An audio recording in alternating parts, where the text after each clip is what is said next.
Hey folks, what's up? What's up? Trying to come back after a tough loss in that last game.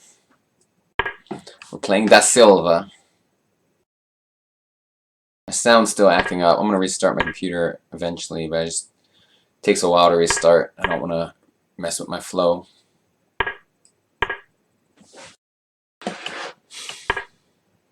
Oh man. So he's going for some drawish position.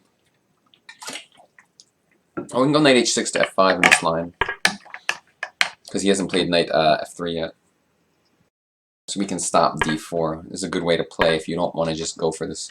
If you don't want to just allow this drawish kind of line, because the knight on f5 stops d4. See, the thing is, he could have not played knight at c3 and instead played knight f3 and then went e3, and there's no way to stop d4. And I have to figure out a different way to double edge the position. I can even go for h5 next, but I think, yeah, why not? He'll probably go. He might go h4, and then I'll just castle. h3 makes sense too. Let's think. If I castle, can you go g4? Nah, I have a knight h4 there. The thing is, if I go h4, I block the h4 square. That's where I want my knight to be. So how to proceed? I think I'm just going to play like the boring bishop d7. I'm going to play the boring a6. If he wants to castle queenside, be my guest. But my b5 is coming. b5, can I play it? Probably not. Let's just go rook b8 to plan b5. And you know, what we have is like a perfectly interesting balanced position. Both sides have play, so that's kind of what I wanted. And it's not like all the pieces getting traded off, which sometimes happens in this line. So I have to be careful not to go e6, because some annoying stuff will occur. e5 is not, no, e5 is ugly.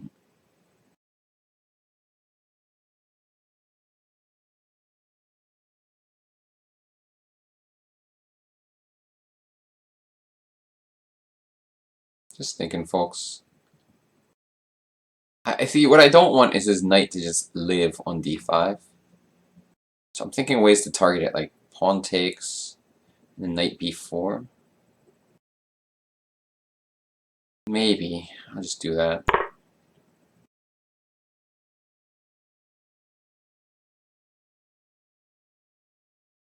My knight f5. One thing is, like, the knight on f5 is not always ideal here. I want to take with a knight for some reason. It's hard to explain. But I'm going to do it. I might want to go knight e8 to, like, c7 at some point. It's basically my big plan. Although it's a little awkward. Alright, maybe I should just go e6 before it's too late. If he takes my rook, I take with a knight. Otherwise, knight f6 is annoying. Oh, now I'll probably just play queen e7. We gotta watch out for knight e4 is the thing, and then a new way of basically controlling or going for knight f6.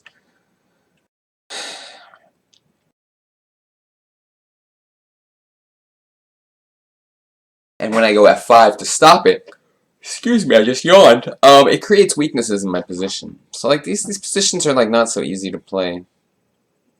I prefer white slightly. I don't know. I'm just doing that so I can go knight e8 to f6.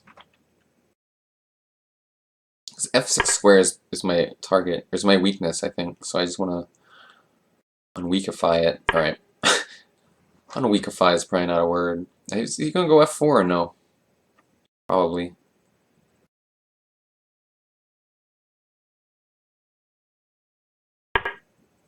Alright, I think I should just trade everything now. Because he's going for some attack, but without rooks on the board, it's going to be very hard to... Oh, look at this guy. So sophisticated, not trading off. So sophisticated. Knight f6, I think it's okay. Just put the knight in. I mean, it's like a little funny because it's in the way of the pawns. Let's see, if he goes f5 then, I can just take it. Alright, I'm going to put my knight here. It's better square for the knight, but it's also lacking flexibility. Maybe queen d8 to a5 someday. Queen d8 to b6. I don't know. It's hard for me to, you know what, one problem I have here is it's hard for me to play with my pawns and to make any pawn break. Whereas my opponent has different possibilities involving pawn breaks. It's gonna go here. Queen's a little out of play, so I'm gonna go queen to b6 to b2. Maybe knight d4 next move is also interesting. Because you take, knight e2. Oh, I like this.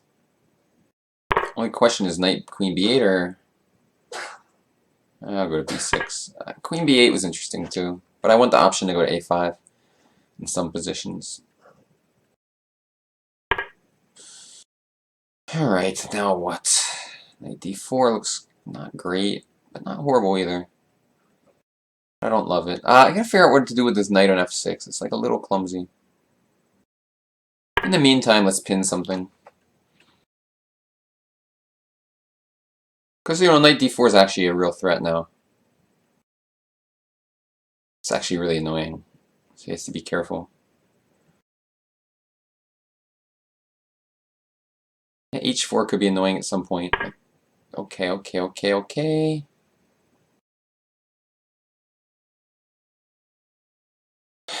I kind of want to go e5. Alright. I'm hoping that f5, his attack is not too annoying. And now knight to d4 is irritating. Because he can't take. Well, I think he can't take. I mean, I've been wrong before.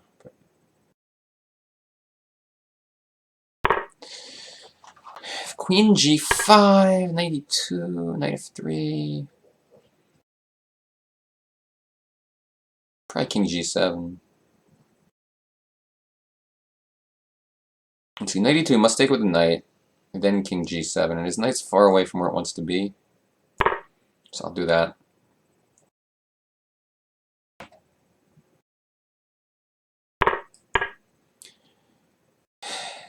Knight, oh, I actually didn't see that because I suck at chess. We've had this talk before.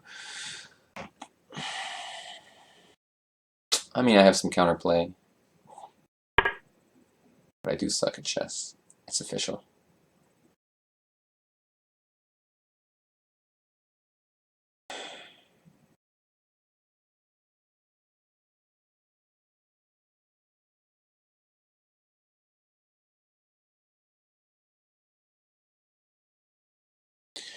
Give me a moment, folks. I'm coming up with some weird ideas.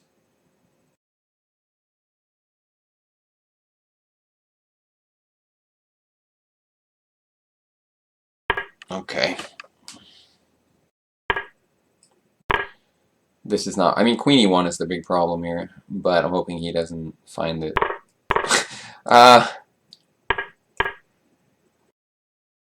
If to queen e1, I really don't know. h4 maybe, but it doesn't work. I guess I'll go queen takes f6 and hope for a miracle. Maybe queen d5 because the f-pawn's so weak. Queen d3, sorry. I have some play. But queen e1's the move that scared me, and that's why I didn't jump right into this. Like I said, though, he might miss it. It's like a weird move. Retreating moves are hard to find. He hasn't played it yet, so that's a good sign. I would just play queen takes d3 instantly. Oh, he didn't see it. Wow. Okay. That's... Oh.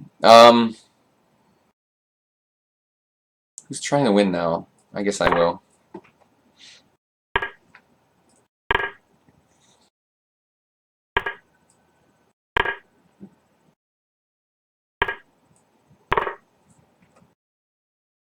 Guess I'll try to win. I mean, I should win pretty easy now. He missed queen e1. Retreating moves, they're just like... People have trouble with them.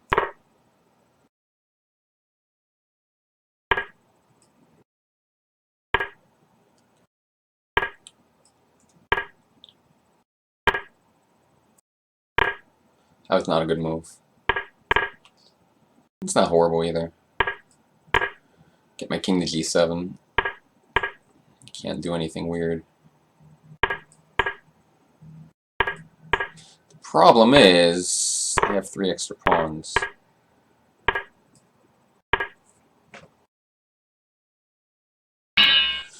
He resigns. I mean, listen.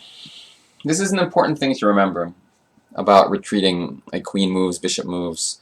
They're just awkward to find. I don't know why, but he just obviously couldn't find a move.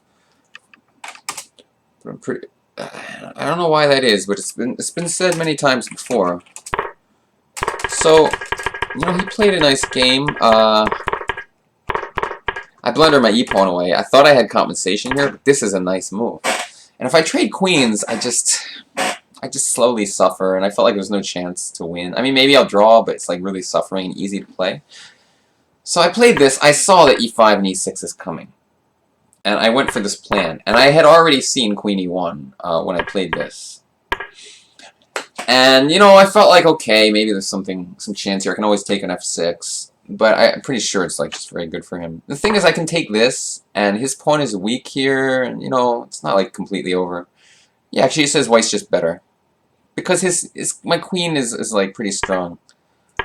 But he just missed it. I wonder if there's any other good move. Yeah, all their moves are losing. So if he doesn't find queen e1, I win. And you know, it's the kind of move people miss, which I said at the time. But I was still surprised. I expected him to find it. But once he started thinking a while, I was like, oh, maybe he won't. And the point was, you know, just how I would have continued, for example. You look at this position, you feel like this is the pawn that's really a thorn in my side, and this one's not as important.